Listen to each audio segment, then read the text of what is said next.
ചില ഫോട്ടോകളെ കാണുമ്പോൾ നല്ലത് പ്രസാദമായ ഒഴുകുന്ന സ്ഥിരം വരുന്ന ആൾക്കാരാണ്. ഹല്ലേലൂയ. ചിലർക്ക് പോകുന്ന വെച്ച് പ്രയാസം പുറകിൽ കുറച്ച് പോകും. പ്രയാസത്തിന് മക്കളായിരിക്കാം, അല്ലെങ്കിൽ സമ്പത്തായിരിക്കാം, അസുഖമായിരിക്കാം, ജീവിത പങ്കാളികളായിരിക്കാം, എന്തോ അവരുടെ നമ്മളായിരിക്കുന്നത് ഈശോയുടെ കൂടെയാണ്. ഹല്ലേലൂയ. ഈ അത്താഴത്തില് ഈ ബലിപീഠത്തിലായിരുന്ന ദിവ്യകാരുണ്യ ഈശോ ഈ ലോകത്തിന്റെ പല കോണുകളിലും മാംസമായി യുക്തമായി മാറിയ കണ്ണൂര് ക്രിസ്തുരാജ ദേവാലയത്തിൽ ദിവ്യകാരുണ്യ മുഖം കാണിച്ചിരുന്ന സർവാധിപനായ ദൈവമാണ്. അല്ലേ? ദൈവത്തിന് നമ്മളോട് സ്നേഹം എത്ര വലുതാണോ? ഈ പ്രപഞ്ചം മുഴുവൻ സൃഷ്ടിച്ച സർവാധിപനായ ദൈവം എന്നെ എത്രമാത്രം സ്നേഹിക്കുന്നതിന് അടയാളം ഉപയോഗിച്ചതാണ്. അല്ലേ? ഒരു ഗോതമ്പിന്റെ അപ്പമായി മാറി എൻ്റെ അകത്ത് വരാൻ എൻ്റെ രക്തത്തിലും എൻ്റെ മാംസത്തിലും എൻ്റെ മജ്ജയിലും അലിഞ്ഞു ചേർന്ന് എൻ്റെ ഹൃദയത്തിൽ വസിക്കാൻ വേണ്ടി ദിവ്യകാരുണ്യമായി ഗോതമ്പിന്റെ അപ്പമായി മാറിയ ഒരു വലിയ സ്നേഹസമ്പന്നനായ ദൈവം. ഇതിനകത്ത് കർത്താവിന് നമുക്കൊന്നും തരാനില്ല.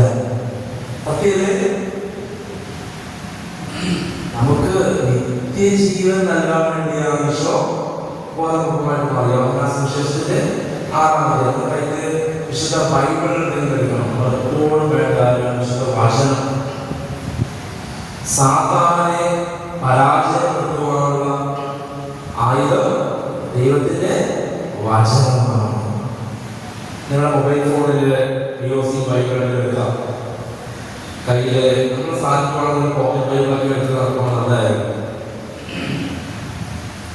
ഇടയ്ക്ക് ഇങ്ങനെ ബൈബിളൊക്കെ നോക്കണം. പ്രാർത്ഥിച്ചു കർത്താവ് സംസാരിക്കുന്നത് അനുദിനം വേണ്ട കാര്യം സംസാരിച്ചുകൊണ്ടേയിരിക്കും. ഹല്ലേലൂയ. ആമേൻ. ഹല്ലേലൂയ. രാത്രി കിടക്കുമ്പോഴൊക്കെ കെട്ടിപ്പിടിച്ചിട്ടാണ് ബൈബിള്. ഞാൻ എന്നോട് പറയാമോ, ഒരു പ്രതിസന്ധി വരുമ്പോൾ മുട്ടുകുത്തി വീട്ടിൽ വചനം തുറന്നുകൊണ്ടല്ലോ നമ്മൾ ചിന്തിക്കും, ദൈവമേ ഇതുപോലുള്ള വചനങ്ങളിനത് വ്യക്തിപരമായി സംസാരിക്കുക. അതെത്ര തവണ വേണം. അപ്പൊ വിശുദ്ധ ബൈബിളിൽ നമ്മൾ പൂജ്യമായിട്ട് കാണണം. ഒരു സ്നേഹം വേണം. ഹല്ലേലൂയ. ഒരു ദിവസം നിങ്ങൾ 10 തവണ പ്രാർത്ഥിച്ചു തോന്നാലും 10 തവണയും നിങ്ങൾക്കുള്ള കർത്താവിന്റെ സ്വരം വിശുദ്ധ ബൈബിളുള്ള. ഹല്ലേലൂയ. നമ്മള് തമ്പുരാനാണ്.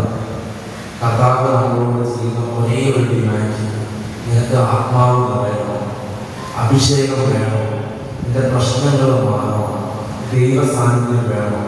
ഇതിന് വിശുദ്ധ ബൈബിള് നമ്മളോട് പറയുന്ന ഒറ്റ ഡിമാൻഡ് എന്താ?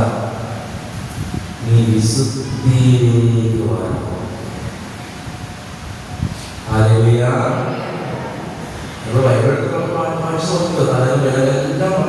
വിശുദ്ധി കൂടാതെ ദൈവത്തെ നശിക്കാൻ സാധിക്കില്ല. ഞാൻ 13 വർഷമായി ഇടവക ദേവാലയത്തിൽ ശുശ്രൂഷിക്കുന്നുണ്ട്. യുവതകളിൽ എനിക്ക് വലിയ ഭാഗ്യം കൊടുക്കുകയാണ്. ഞാനൊരു ഹിന്ദു ആയതിൻ്റെ ഇതിലേക്ക് വന്ന് ഈ കാലം കടന്നുപോയി കിടപ്പിലായി കർത്താവ് സുഖപ്പെടുത്തി. വളരെ ചെറിയ പ്രായം മുതലേ കർത്താവിനെ പ്രഘോഷിക്കാനുള്ള ഒരു വിളിവിളി. അതിനാൽ ഏറ്റവും നന്ദി പറയുകയാണ്. എൻ്റെ ജീവിതത്തിൽ ഏറ്റവും വലിയ സമ്പാദ്യം കർത്താവ് ഇഷ്ടമാണ്. ഹല്ലേലൂയ. 500 വർഷം പഴക്കമുള്ള ഒരു ക്ഷേത്രത്തിൽ നിന്ന്, ഒരു കുടുംബത്തിൽ നിന്ന് എന്നെ ഏക സത്യ ദൈവമായ ക്രിസ്തുവിനെ, നിങ്ങളെ ഇടത് കുത്ത് വേദനയുള്ള ആൾക്കാരെ പ്രാർത്ഥിക്കണം. വേദനയുള്ള ആൾക്കാരെ പ്രാർത്ഥിക്കണം. കർത്താവെ മുട്ടുവേദന സംബന്ധിച്ച് സ്വന്തമായ സ്പർശനം കിട്ടുന്നതിലൂടെ ഇടത് കുത്തിന് വേദനയുള്ള കർത്താവെ വ്യക്തികളെ, മുട്ടുവേദനയുള്ള വ്യക്തികളെ കർത്താവെ നമ്മുടെ നാമത്തെ സുഖപ്പെടുത്തുന്നതിന് നമ്മൾ പ്രാർത്ഥിക്കുന്നു. ഹല്ലേലൂയ.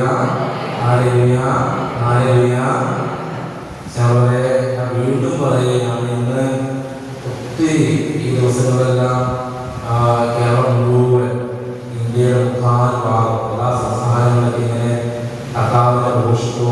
എല്ലാ അവസ്ഥ നൽകിയ നമുക്ക് ഹൃദയമാണ്. എനിക്ക് സന്തോഷമുണ്ട്. ഞാൻ വളരെ ഒരു 12 മണി സമയം നമ്മൾ ചിന്തിക്കുന്നത് ദൈവത്തിൻ്റെ വേദനയാണ്, സ്വർഗത്തിൻ്റെ വേദനയാണ്. ഹല്ലേലൂയ. നമുക്കറിയാം, ഞാൻ അതിന് മുമ്പായി പറയുകയാണ്, നമ്മളെല്ലാം അഴുതാൻ വേണ്ടി അല്ലേ വന്നവരാണ്. വളരെ സമയം പോകാൻ വേണ്ടി വന്നവരാണോ? അല്ല. ചിലവരെയോ പരിശുദ്ധാത്മാവെന്ന് പറയണം. ഞാൻ ചില ആൾക്കാരെയോ കുറച്ചുകൂടി പരിശുദ്ധാത്മാവെന്ന്. ഈ പരിശുദ്ധാത്മാവിന്റെ ചൈതന്യം ഉണ്ടെങ്കിൽ പ്രാർത്ഥിച്ചാലും മടുക്കുകയാണ്. സത്യമാണ്. 1 മണിക്കൂർ സ്തുതിച്ചാലും മടുക്കുകയല്ല. മുട്ടയിൽ നിന്നിട്ട് എത്ര മണിക്കൂർ കൈപിടിച്ച് പ്രാർത്ഥിച്ചാലും മടുക്കുകയല്ല. പ്രാർത്ഥിച്ചാൽ മതിയാകില്ല. ഈ കൊന്ത താഴെ വെക്കാൻ പോവുകയാണ്. ദൈവകൃപയില്ലെങ്കിൽ ഒരു 5 മിനിറ്റ് നിന്ന് പ്രാർത്ഥിക്കുമ്പോഴേക്കും ഇരിക്കാൻ തോന്നും, മടുപ്പ് തോന്നും, പീഡനങ്ങൾ തോന്നും, അസ്വസ്ഥ തോന്നും. ഞാൻ ശാരീരികമായിട്ടുള്ള രോഗങ്ങളുള്ളവരെ പറയുന്നതല്ല. ചിലർക്ക് പ്രാർത്ഥിച്ച് തുടങ്ങുന്ന ഉറക്കം വരും. ചില കെട്ടുകളും പറഞ്ഞിട്ടുള്ള. അതായത് സന്ധ്യാപ്രാർത്ഥനയായി ജപമാല എടുത്തു ഒരു രഹസ്യം ചുറ്റപ്പെടുകയും ഇങ്ങനെ കുത്തി കുത്തി വീഴുന്നു. അത് എല്ലാ ദിവസവും കുർബാന പോയാ ഇതിന്റെ അവസ്ഥ. വിശുദ്ധ ബൈബിൾ എടുത്ത് വായിക്കുമ്പോഴും ഇതിന്റെ അവസ്ഥ. ഞങ്ങളത് വളരെ ഗൗരവമായിട്ട് കാണുന്ന കാര്യമാണ്. ഹല്ലേലൂയ. നമ്മള് വചന ശുശ്രൂഷ കേൾക്കാൻ തുടങ്ങി, ആരാധന കൊണ്ടിരിക്കാൻ തുടങ്ങിയിട്ടേ ഉറക്കം വരും. ഹല്ലേലൂയ. നമ്മൾ അറിയാത്ത ഒത്തിരി ജടിക പാപങ്ങൾ നമ്മളകത്തുണ്ട്. കർത്താവിന്റെ സാന്നിധ്യം നഷ്ടപ്പെടാൻ വേണ്ടി മാന പാപം ചെയ്യേണ്ട. ഹല്ലേലൂയ.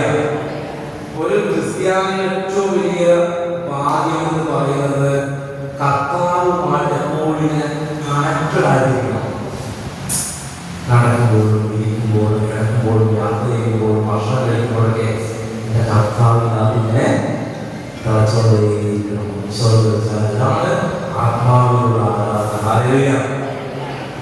ഞാൻ വീണ്ടും പറയുകയാണ്, നമ്മൾ വേണ്ടിയിരിക്കുമ്പോൾ ആരോടെങ്കിലും വെറുപ്പ്, വിദ്വേഷം, എന്തെങ്കിലും കോപങ്ങൾ, ലൈംഗിക അശുദ്ധികൾ, നാച്ചുറൽ എന്നുള്ളത് ഉപേക്ഷിക്കുവാനുള്ള ആഗ്രഹം വേണം. എനിക്ക് നിങ്ങളത്ര പ്രായവുമില്ല, ചെറിയ പ്രായമുള്ളൂ. പക്ഷേ ഈ ഒരു കാലത്തെ ബൈബിൾ പഠനത്തിലും ഞാൻ തലശ്ശേരി ഉപതയിലാണ് വിജയിച്ചു ബൈബിൾ കോഴ്സ് പഠിച്ചത്. വീണ്ടും ബൈബിൾ കോഴ്സ് നടക്കുന്നത് ഒത്തിരി എക്സ്പീരിയൻസുകൾ അനുഭവിച്ചിട്ടുണ്ട്. ഒത്തിരി വർഷമായിട്ട് എക്സ്പീരിയൻസ് ചെയ്യുന്നുണ്ട്. ഞങ്ങളെ ദൈവത്തിന് ഇഷ്ടമല്ലാത്ത എന്തെങ്കിലും അശുദ്ധികളോ പുറത്തുനിന്നുള്ള മരുമകളായിട്ടുള്ള വിഷമം മതി, അയൽവാസികളോടുള്ള പിണക്കം മതി, നിങ്ങൾക്ക് ലഭിക്കേണ്ട